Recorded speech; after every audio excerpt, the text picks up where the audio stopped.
We begin in Libya, where Muammar Gaddafi's regime has lost control over key oil terminals and refineries in the eastern city of Benghazi. According to reports, protesters are protecting the terminals and refineries at Ras Lanuf and Marsa al Brega. Residents, however, say exports of oil from these terminals are continuing.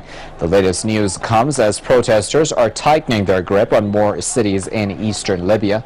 Reports say security forces loyal to Gaddafi have stormed hospitals in Tripoli and executed anti-government protesters who were being treated. Over 1,000 people have been killed and more fatalities are feared as Gaddafi is brutally trying to crush the revolt.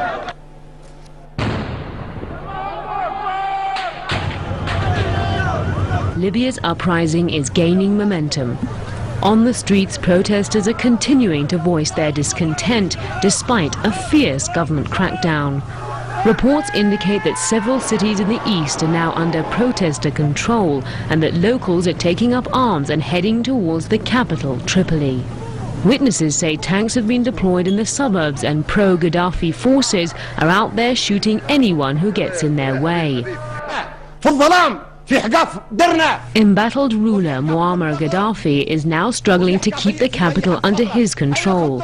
Security forces are defecting and joining the protesters, and Air Force pilots have crashed their planes into the desert rather than follow orders to kill protesters.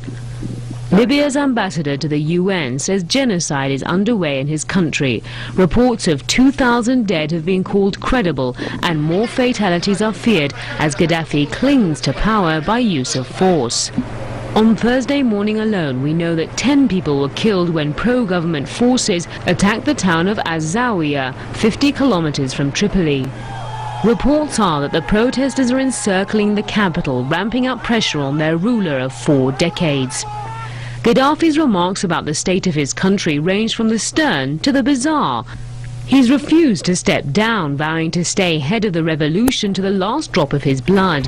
He's ordered the police to crush the popular uprising, threatening to cleanse every Libyan home one by one if necessary, and blamed the violence ravaging the country on the US and now on bin Laden and al-Qaeda.